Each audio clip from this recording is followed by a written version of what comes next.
ভাৰতৰ বিভিন্ন প্ৰান্তৰ পৰা এনে ধৰণৰ খবৰসমূহ নিতৌ চাবৰ কাৰণে চেনেলটো সাবস্ক্ৰাইব কৰি ভিডিঅ'টোত এটা লাইক কৰি দিব।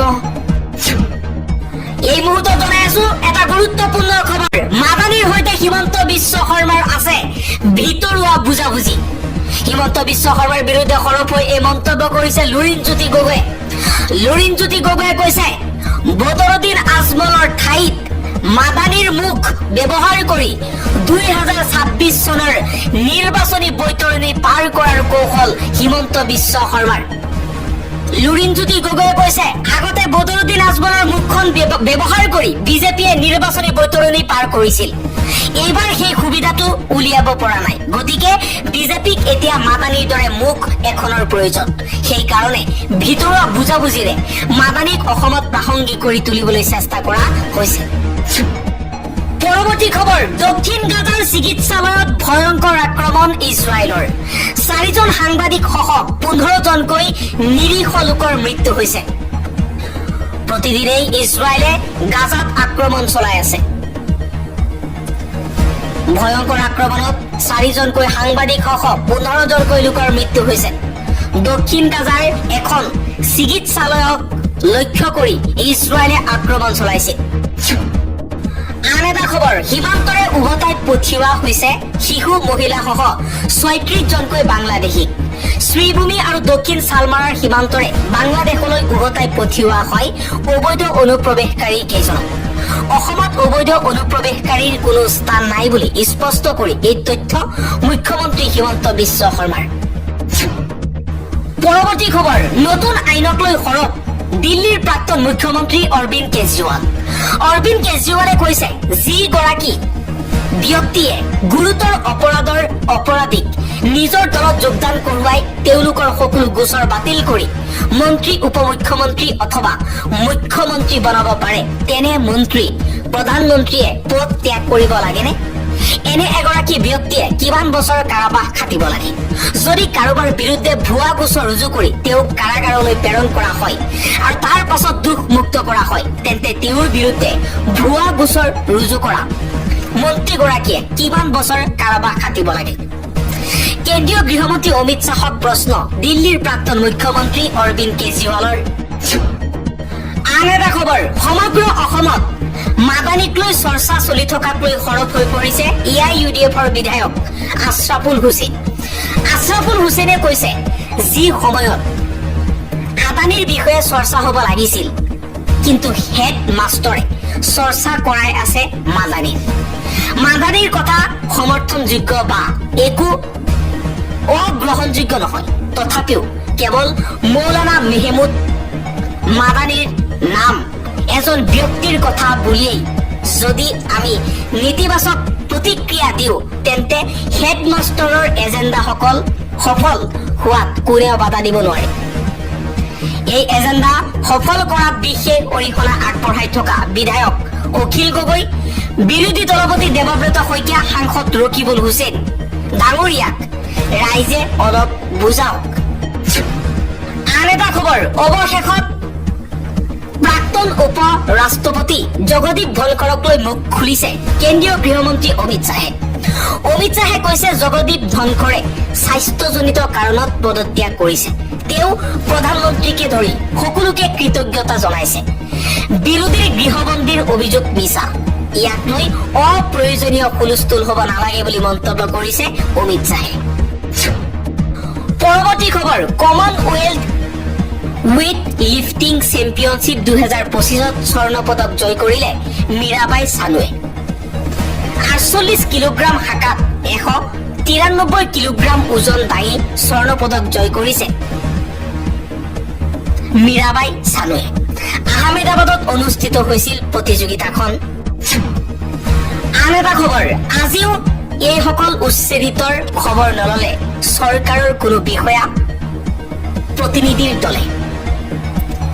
বৰষুণত তিতিছে, ৰ'দত শুকাইছে এইসকল ধুবুৰীৰ চিৰাকটাৰ উচ্ছেদিত লোকসকলে। সৰু সৰু কণ কণ ল'ৰা ছোৱালীক লৈ এইদৰে তিৰপালৰ তলত জীৱন কটাইছে উচ্ছেদিত লোকসকলে। নাই খোৱাৰ ব্যৱস্থা, নাই বিশুদ্ধ খোৱা পানী।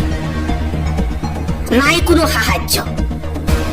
এনেদৰেই জীৱ-জন্তুৰ দৰে দিন কটাবলগীয়া হৈছে উচ্ছেদিত সংখ্যালঘু মুছলমান লোকসকলে।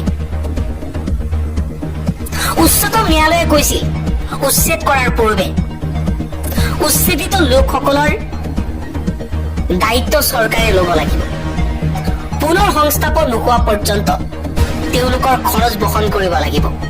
কিন্তু আজিলৈকে জীৱ-জন্তুৰ দৰে এইদৰে তিৰপালৰ তলত প্ৰচণ্ড গৰমত শুকাইছে, প্ৰচণ্ড বৰষুণত তিতিছে, সৰু সৰু ল'ৰা-ছোৱালী বিভিন্ন ৰোগত আক্ৰান্ত হৈছে। কিন্তু তাৰ পাছতো চৰকাৰৰ কোনো প্ৰতিনিধি, কোনো বিষয়া আজিলৈকে তেওঁলোকৰ ওচৰ নাপালে। ৰজা এচি ৰুমত এয়াৰ কণ্ডিশ্যনত শুই আছে আৰু প্ৰজা বৰষুণত তিতিছে, ৰ'দত শুকাইছে আৰু তিৰপালৰ তলত জীৱ-জন্তুৰ দৰে দিন কটাবলগীয়া হৈছে। ৰাজহুৱা নহ'ব প্ৰধানমন্ত্ৰী নৰেন্দ্ৰ মোদীৰ শিক্ষাগত অৰ্হতা, ৰাজহুৱা নহ'ব প্ৰধানমন্ত্ৰী নৰেন্দ্ৰ মোদীৰ ডিগ্ৰী। অৰ্হতা প্ৰকাশৰ বাবে দিল্লী বিশ্ববিদ্যালয় বাধ্য নহয়। নৰেন্দ্ৰ মোদীৰ ডিগ্ৰী ৰাজহুৱা নহয়। মোদীৰ ডিগ্ৰী প্ৰকাশৰ নিৰ্দেশ বাতিল ন্যায়ালয়ৰ। দিল্লী উচ্চ ন্যায়ালয়ে বাতিল কৰে এই নিৰ্দেশনা।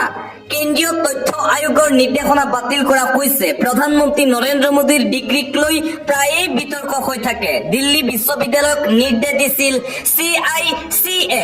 তথ্যমতে 1978 চনৰ স্নাতক উত্তীৰ্ণ প্ৰধানমন্ত্ৰী নৰেন্দ্ৰ মোদী কেৱল কৌতূহলৰ ভিত্তিত RTI গ্ৰাহ্য নহয়। মোদীৰ অৰ্হতা জানিবলৈ কোনো জনমত নাই, সেয়েহে ডিগ্ৰী ৰাজহুৱা নহয়। জনমত অবিহনে অৰ্হতা প্ৰকাশত অনুমতি নাই। আৰু এইদৰে ন্যায়ালয়ে ৰায় প্ৰদান কৰিছে। 1978 চনৰ কলা শাখাৰ উত্তীৰ্ণ বুলি প্ৰকাশ DUৰ ৰেকৰ্ড দেখুৱাবলৈ আপত্তি নাই দিল্লী ইউনিভাৰ্চিটিৰ। আদালতত মন্তব্য দিল্লী বিশ্ববিদ্যালয়ৰ। মুঠতে কোনো কাৰণতেই ৰাজহুৱা নহ'ব প্ৰধানমন্ত্ৰী নৰেন্দ্ৰ মোদীৰ ডিগ্ৰী। আৰু ন্যায়ালয়ৰ এই নিৰ্দেশনাৰ পিছতেই পুনৰবাৰ প্ৰধানমন্ত্ৰী নৰেন্দ্ৰ মোদীৰ ডিগ্ৰীক লৈ সৰব হৈ পৰিছে বিৰোধী কংগ্ৰেছ। প্ৰধানমন্ত্ৰী নৰেন্দ্ৰ মোদীৰ ডিগ্ৰী থাকিলেহে ৰাজহুৱা কৰিব। ডিগ্ৰী নথকাকৈ ভুৱা ডিগ্ৰীৰে প্ৰধানমন্ত্ৰী হৈছিল প্ৰধানমন্ত্ৰী নৰেন্দ্ৰ মোদী। প্ৰধানমন্ত্ৰী নৰেন্দ্ৰ মোদীৰ শিক্ষাগত অৰ্হতা জনাটো প্ৰত্যেকজন ভাৰতীয় নাগৰিকৰে দৰকাৰ, কিয়নো ভাৰতৰ প্ৰধানমন্ত্ৰী নৰেন্দ্ৰ মোদীৰ ডিগ্ৰী চাই বহু নৱপ্ৰজন্ম উৎসাহিত হ'ব। এইদৰে পুনৰবাৰ প্ৰধানমন্ত্ৰী নৰেন্দ্ৰ মোদীৰ ডিগ্ৰীক লৈ সৰব হৈ পৰিছে বিৰোধী কংগ্ৰেছ। আন এটা ব্ৰেকিং নিউজ, কাণ্ড জ্ঞানহীন ছয়দা। অসম আন্দোলনৰ 860 গৰাকী শ্বহীদক চৰম অপমান কৰি গ'ল ছয়দা হামিদ। আৰু এইবাৰ সৰব হৈ পৰিছে সদৌ অসম ছাত্ৰ সন্থা। কাণ্ড জ্ঞানহীন মানুহ হৈছে ছয়দা হামিদ। ছয়দা হামিদৰ বিৰুদ্ধে সৰব উৎপল শৰ্মা। অসম আন্দোলনৰ 860 গৰাকী শ্বহীদক অপমান কৰিলে, ভাৰত বিৰোধী মন্তব্য কৰিছে ছয়দা হামিদে। ছয়দা হামিদৰ বিৰুদ্ধে সৰব সদৌ অসম ছাত্ৰ সন্থাৰ সভাপতি উৎপল শৰ্মা। পৰিৱেশ বিনষ্ট কৰিব চেষ্টা কৰিছে ছয়দা হামিদে, সেয়েহে তেনেধৰণৰ মন্তব্য কৰিছে ছয়দা হামিদে।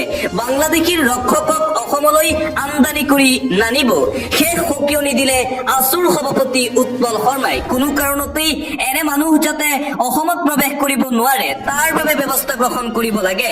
ভাৰত বিৰোধী মন্তব্য কৰা ছয়দা হামিদৰ বিৰুদ্ধে এইদৰে সৰব হৈ পৰিছে সদৌ অসম ছাত্ৰ সন্থাৰ সভাপতি উৎপল শৰ্মা। আৰু আনপিনে সমগ্ৰ অসমতেই মাদানী আৰু জমিয়ত উলেমা ই হিন্দৰ বিৰুদ্ধে প্ৰতিবাদ চলি থকাৰ মাজতেই পুনৰবাৰ আৰছাদ মাদানীৰ ডাঙৰ মন্তব্য। অসমৰ মুছলমানক মুখ্যমন্ত্ৰী হিমন্ত বিশ্ব শৰ্মাই ভালকৈ উশাহ ল'বলৈ দিয়া নাই।